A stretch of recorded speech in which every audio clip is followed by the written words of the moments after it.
Have you ever stared up at the night sky and wondered if something out there is watching us back? What if I told you that right now, the universe is sending us a message? One that could change everything we know about reality and about ourselves.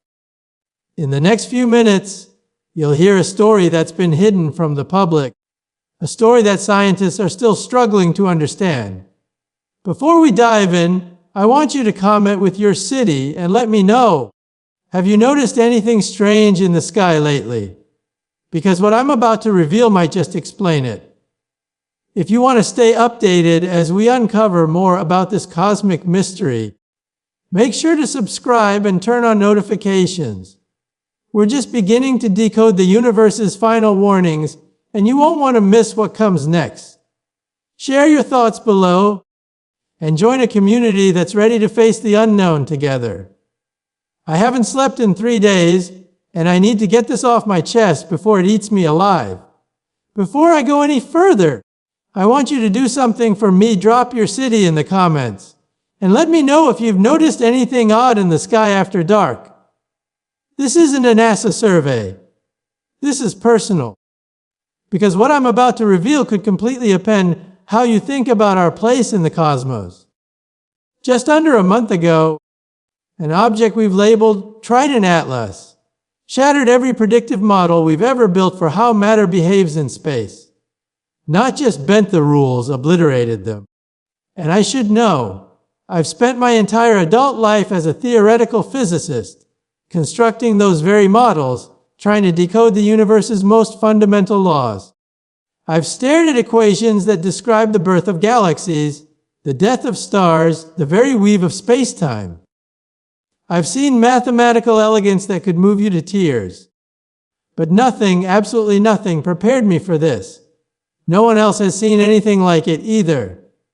Let me rewind to the moment everything changed. It was a Tuesday, etched in my memory because I was knee-deep in a grad student's thesis on quantum entanglement when my phone buzzed. The caller ID was strange, a prefix I'd never seen.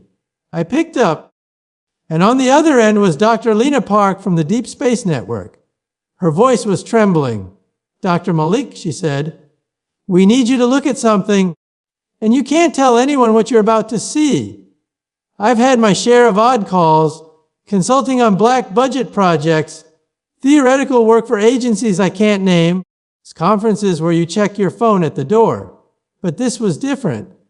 There was no excitement, no curiosity, just raw fear. 3 hours later, I was inside a secure lab, staring at data that shouldn't exist. Trident Atlas had entered our solar system on August 19th. At first, it looked like another interstellar wanderer, like Oumuamua or Borisov. Chunks of rock and ice from distant star systems, following the predictable paths we've come to expect. We've seen these before. They obey Newton, Einstein, the bedrock of physics. But Trident Atlas didn't play by those rules. It was accelerating, but not because of sunlight or outgassing. Those are the usual suspects for comets. We can model those, predict them, explain them. This was something else. The acceleration was impossible. It changed direction with a precision that screamed artificial control. The energy required for those maneuvers was beyond anything we know. I stared at the telemetry, and for the first time since I was a child gazing up at the stars, I felt not awe, but dread. Because if Trident Atlas was being steered, then someone or something built it. Someone sent it. And whatever it was doing, it was mapping our solar system with a level of detail that was anything but random. Over 17 days, it used gravity assist to slingshot past Mars, through the asteroid belt, and into a polar orbit that let it scan every planet. The path was too efficient, too deliberate. It was the kind of route you'd expect from a probe on a reconnaissance mission. And then Dr. Park showed me something that made my skin crawl. She brought up another monitor, her hand shaking slightly as she navigated through the data. "This is where it gets stranger," she said. The object had released several smaller units, at least a dozen, maybe more, each about the size of a household appliance, and each moving on its own unique path. We picked them up through their faint heat signatures, brief flashes in the infrared spectrum, indicating they were powered, not just drifting debris. These fragments scattered across the solar system like spores on the wind. One of them, impossibly, passed within 18,000 kilometers of Earth. To put that in perspective, space is so vast that the odds of a random object coming that close are nearly zero.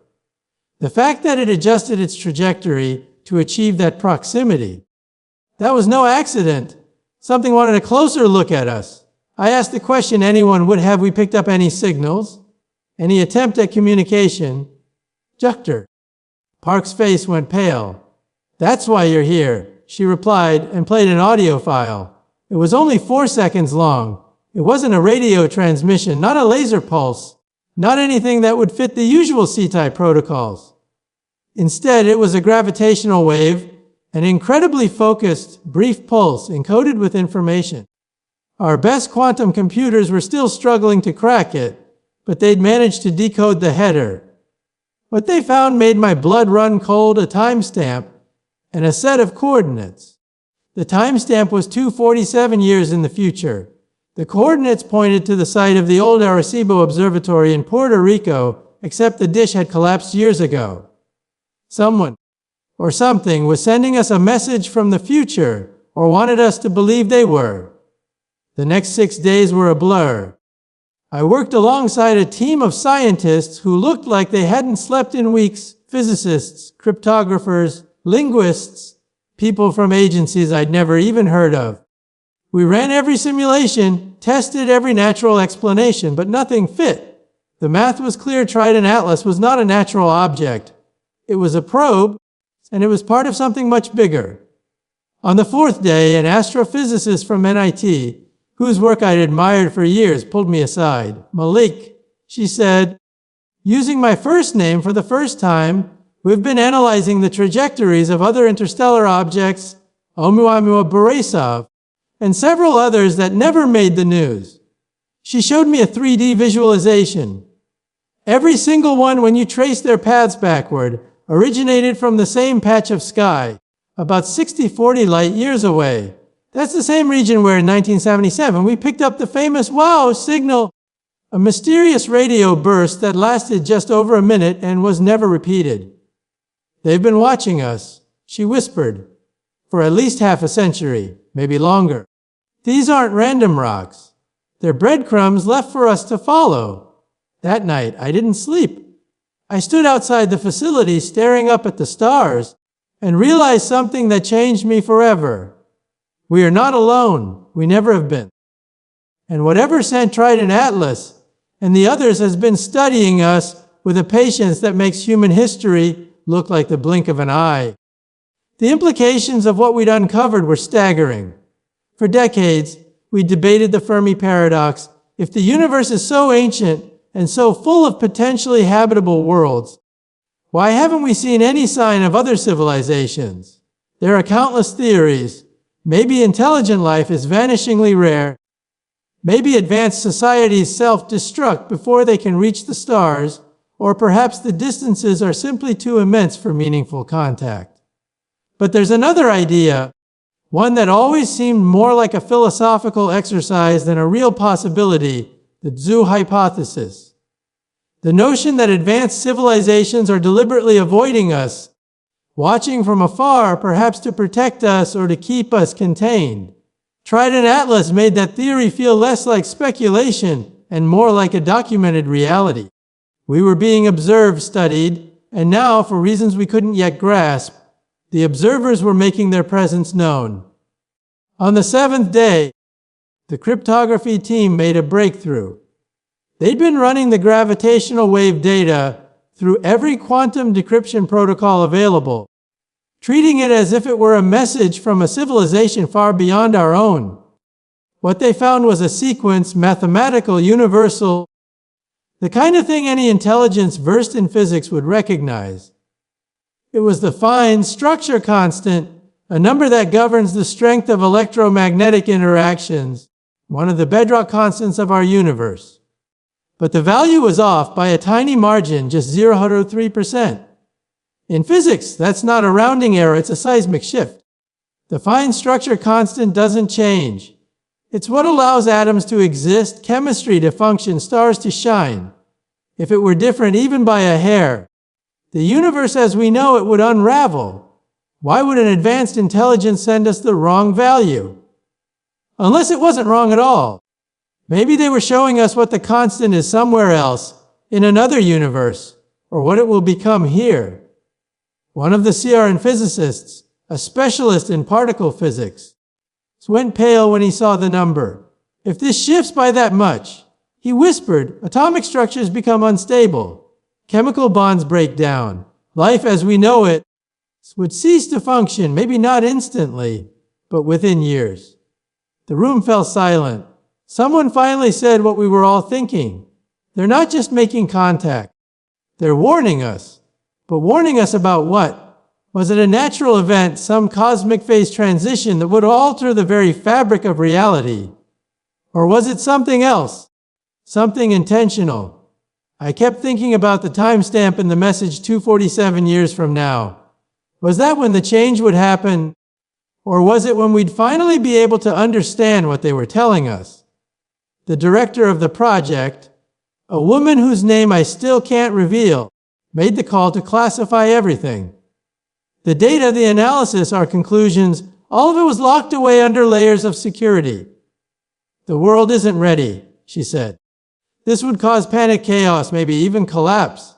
We need time to understand what we're facing before we tell anyone. I wanted to argue. As a scientist, I believe in transparency. But after a week of staring at data that suggested humanity's entire future was in question, I understood none of us had answers. So, I signed the non-disclosure agreement and returned to my life, but nothing felt the same. Returning to my daily routine felt surreal. I went back to teaching, to writing, to giving talks about the wonders of the universe, string theory, the multiverse, the elegance of mathematics. Outwardly, nothing had changed. But inside, everything was different. Every time I looked up at the night sky, I thought about those silent probes, those fragments of Trident Atlas, quietly mapping our solar system with a patience and precision that no human technology could match. I wondered about the intelligence that sent them, what they looked like, how they thought, what their intentions might be. And I couldn't stop thinking about that warning, the altered constant, the message from a future we might never see. I started doing my own research quietly, using only public data. What I found disturbed me even more. The rate at which we're detecting interstellar objects has been rising exponentially. In the 1990s, there were none. In the early 2000s, maybe one or two. By the 2010s, a handful. But in just the last 5 years, we've cataloged nearly 50. And those are only the ones that have been made public. The survey is intensifying. Whatever is watching us is ramping up its observations. Something is coming, some event, some transition, something that's either approaching us or that we're moving toward, whether we realize it or not. I also started noticing anomalies, little things that on their own could be dismissed as errors or quirks. Satellite data showing unexpected gravitational fluctuations. Radio telescopes picking up brief, non-repeating signals from regions of space that shouldn't be emitting anything. Atmospheric sensors detecting isotope ratios that don't match any known natural process. Each of these could be explained away: instrument glitches, data corruption, random noise. But when you look at them together, a pattern emerges. We're not just being watched. We're being changed slowly, subtly, in ways that most people would never notice. Our technology is advancing at a pace that defies historical trends. Artificial intelligence is making leaps that even its creators can't fully explain. Quantum computers are solving problems that should have been out of reach for decades. It's as if something is nudging us forward, guiding our development, preparing us for what's coming. I started to question the very nature of intelligence. We like to think of consciousness as something that emerges naturally, the product of billions of years of evolution, Neurons firing, complexity building, until something that can think and wonder and ask, why appears. But what if consciousness isn't emergent at all? What if it's fundamental, woven into the fabric of the universe itself? What if the message from Trident Atlas wasn't from aliens, but from the universe, trying to communicate with one of its own conscious fragments? That idea kept me awake at night. Because if it's true, then everything we think we know about reality is incomplete. The implications are more profound than any scientific discovery in history. There's a concept in cosmology called the Great Filter. The idea that there's some barrier that prevents most civilizations from surviving long enough to become spacefaring. Maybe we've already passed it. Or maybe it's still ahead of us waiting. I started to believe that Trident Atlas was telling us the filter is in our future, and it's coming faster than we think. The more I thought about it, the more the pieces seemed to fit together. The altered fine structure constant, the timestamp centuries ahead, the increasing frequency of interstellar probes, all of it pointed to a single unsettling conclusion. Something fundamental is shifting in the fabric of reality itself. Maybe it's a phase transition, a kind of cosmic evolution, and every intelligence in the universe is being tested to see if it can adapt. We're not facing an invasion, not even a traditional first contact. We're being evaluated, measured, perhaps even groomed for what comes next.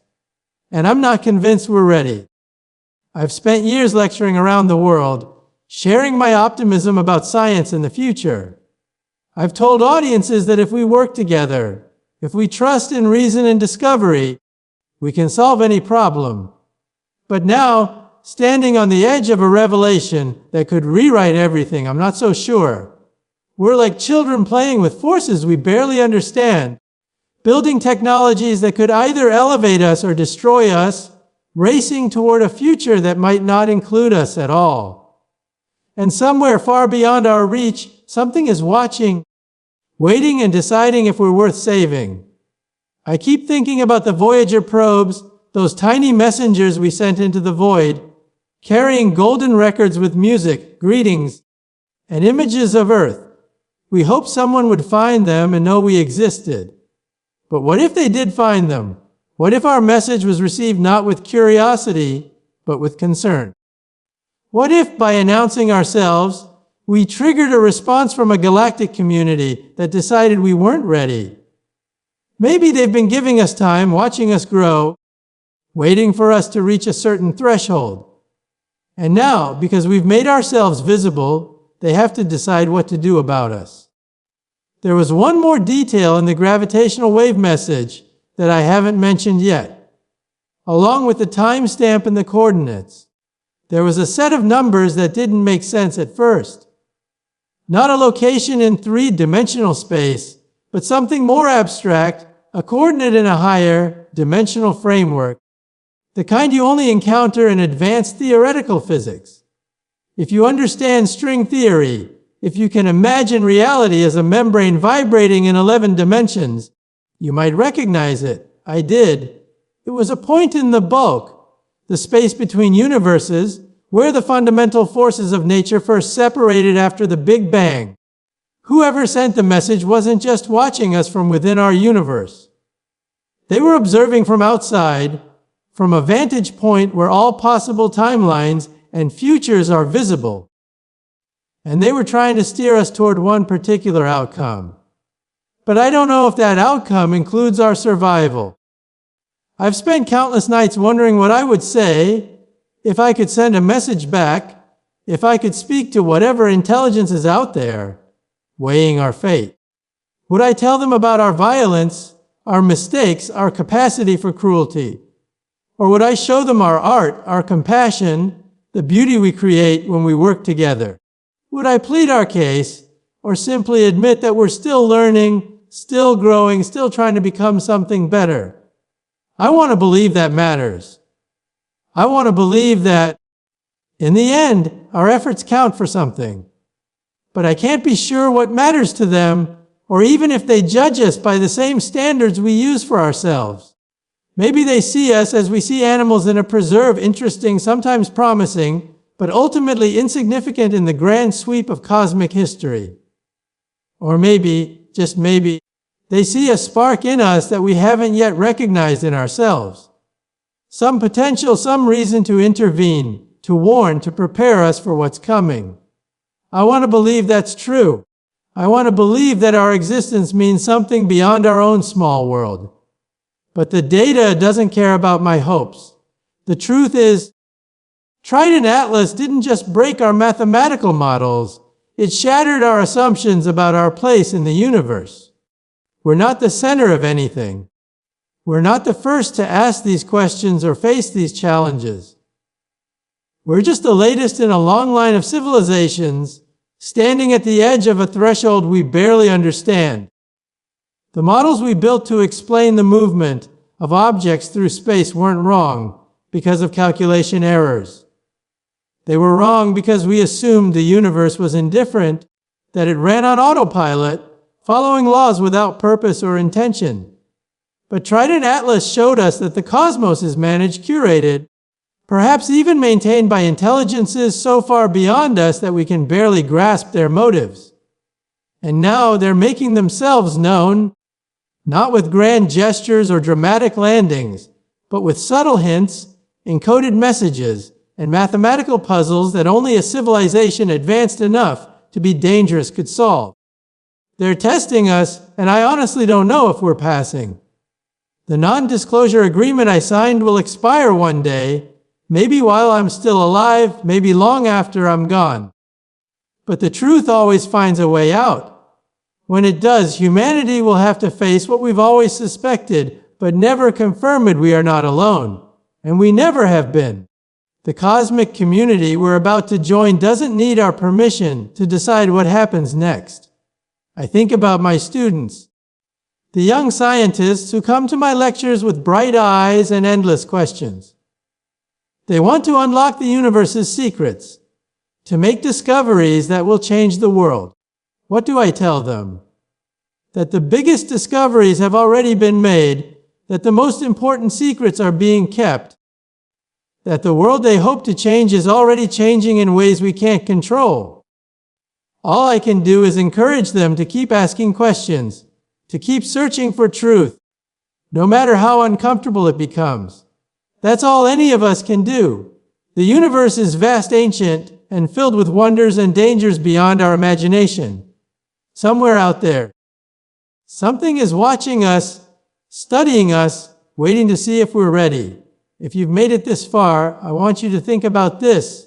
If you knew everything was about to change, if reality itself was on the verge of a transformation that could erase everything we know, what would you do? Would you warn others?